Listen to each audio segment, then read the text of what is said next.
প্ৰথমবাৰৰ বাবে অসমৰ চুকে কোণে হিচৰতি হৈ থকা ডিঙিয়াল বংশৰ কলাৰীহচৰ সকলো লোকক একত্ৰিত কৰিবৰ বাবে লখিমপুৰ জিলাৰ বগীনদীস্থিত নলনীচুক গাঁৱত যোৱা ২৭ আৰু ২৮ এপ্ৰিল তাৰিখে সদৌ অসম ভিত্তিত এখনি অভিৱৰ্তন অনুষ্ঠিত হৈ যায়। নমস্কাৰ, মই অশ্বিনী কছাৰী আৰু আপোনালোকে চাই আছে সোণোৱাল মিডিয়া। আজি মই উপস্থিত আছোঁ বগীনদী মানে লখিমপুৰ জিলাৰ বগীনদীৰ নলিনী আৰু এই বগীনদী নলিনী চুকতে সোণোৱাল কছাৰী জনগোষ্ঠীৰ ডিঙিয়াল বংশৰ কলাৰীহচৰ প্ৰথম বাৰ্ষিক অভিৱৰ্তন অনুষ্ঠিত কৰিছে আৰু আজি মই উপস্থিত আছোঁ। আৰু আজি এই সোণোৱাল কছাৰী জনগোষ্ঠীৰ ডিঙিয়াল বংশৰ কলাৰীহচৰ প্ৰথম বাৰ্ষিক অভিৱৰ্তনৰ যিবিলাক কাৰ্যসূচী আছে সেই কাৰ্যসূচীবিলাকৰ মই সামগ্ৰিক দৃশ্য দেখুৱাবলৈ চেষ্টা কৰিছোঁ আৰু আপোনালোকে ভিডিঅ'টো চাই থাকিব।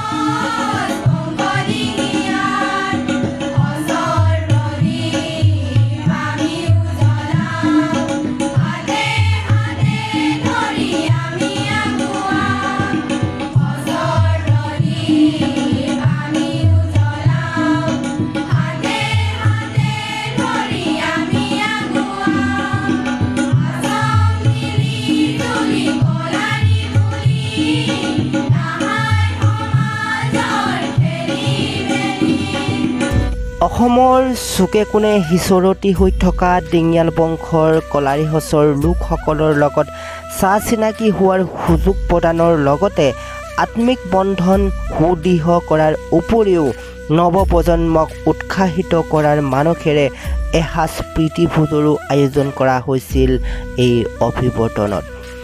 আমি যদি চাওঁ কলাৰীহচৰ লোক বৰ্তমান অসমৰ ডিব্ৰুগড় জিলা, লখিমপুৰ জিলা, ধেমাজি জিলা, তিনিচুকীয়া জিলা আৰু শিৱসাগৰ জিলাত বাস কৰি আছে আৰু এই অভিৱৰ্তন অনুষ্ঠানত এই গোটেইকেইখন জিলাৰ পৰা কলাৰীহচৰ মানুহ অহা দেখা পোৱা গৈছিল।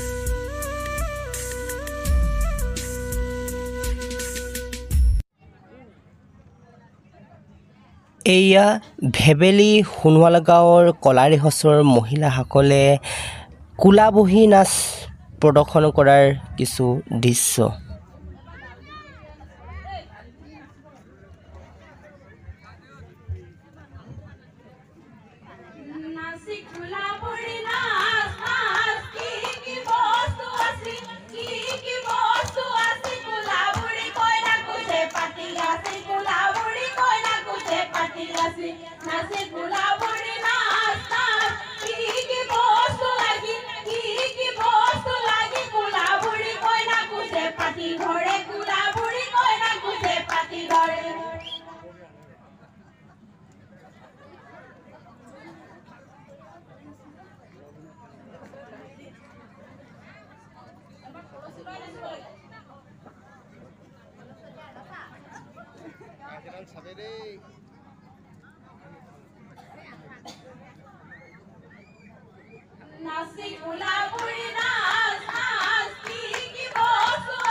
এই অভিৱৰ্তনতে ডিঙিয়াল বংশৰ কলাৰীহচৰ এখন তথ্য সমৃদ্ধ স্মৃতিগ্ৰন্থ উত্তৰ পুৰুষসকলৰ মাৰ্গদৰ্শনৰ লগতে সোণোৱাল কছাৰী জনগোষ্ঠীটোৰ সমৃদ্ধিৰ স্বাৰ্থত উন্মোচন কৰা হয় আৰু গ্ৰন্থখনি সম্পাদনা কৰিছে ৰতন হাজৰিকাই আৰু গ্ৰন্থখনিৰ নাম কলাৰী জাতীয় অন্বেষণ আৰু সোণোৱালী ঐক্যতান। দুদিনীয়াকৈ বৰ্ণাঢ্য কাৰ্যসূচীৰে অনুষ্ঠিত হোৱা এই অভিৱৰ্তনৰ দ্বিতীয় দিনা অৰ্থাৎ 28 এপ্ৰিলৰ দিনৰ 11 বজাত এখনি জ্ঞাতি সভা অনুষ্ঠিত হৈ যায় আৰু এই জ্ঞাতি সভাতে সাম্প্ৰতিক কালত সোণোৱাল বংশ পৰিয়ালৰ উত্তৰণত উত্তৰ পুৰুষৰ ভূমিকা কি এই বিষয়ে আলোচনা কৰা হয় আৰু এই জ্ঞাতি সভাখনি উদ্বোধন কৰে সম্পাদক অৰ্থাৎ সোণোৱাল বাৰ্তাৰ সম্পাদক ৰতন হাজৰিকাই আৰু এই জ্ঞাতি সভাত নিৰ্দিষ্ট বক্তা হিচাপে উপস্থিত থাকে সোণোৱাল কছাৰী স্বায়ত্তশাসিত পৰিষদৰ মুখ্য কাৰ্যবাহী সদস্য টংকেশ্বৰ সোণোৱাল। যে এই ইমানটা বছৰৰ পিছত 1968 চনত যিহেতু আমাৰ গোটেই জনগোষ্ঠীটোৰ বংশাৱলীবিলাক চোৱা চিতা কৰে এটি সংগঠন, সেইটো হৈছে সদৌ অসম সোণোৱাল কছাৰী কল্যাণ সংঘ। এই কল্যাণ সংঘই যথেষ্টখিনি কাম কাজ তেওঁলোকে আমাৰ সজ বংশবিলাক ঠিক কৰিবৰ কাৰণে তেওঁলোকে প্ৰচেষ্টা অব্যাহত ৰাখিছে কেইবাটাও দশক জুৰি।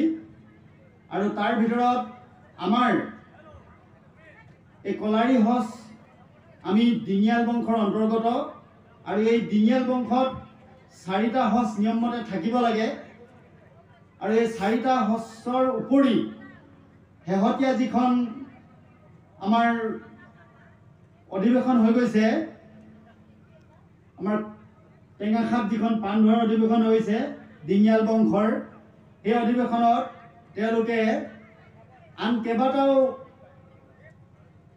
পৰিয়াল সজ হিচাপে তেওঁলোকে অন্তৰ্ভুক্ত কৰিছে আৰু তেওঁলোকে অতিৰিক্তভাৱে আমাৰ ডিঙিয়াল বংশত সোমাবৰ কাৰণে তেওঁলোক আমাৰ সমানভাৱে আছে। 28 এপ্ৰিলৰ সন্ধিয়া সাংস্কৃতিক কাৰ্যসূচীৰে সমাপ্ত ঘটে ডিঙিয়াল বংশৰ কলাৰী সজৰ প্ৰথম অভিৱৰ্তন।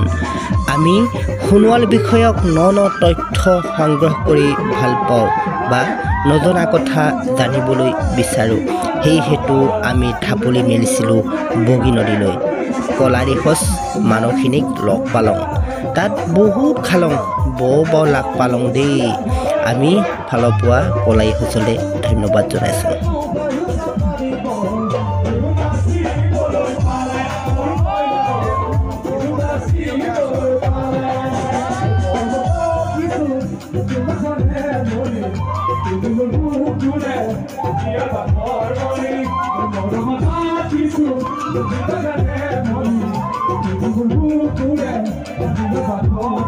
Tudo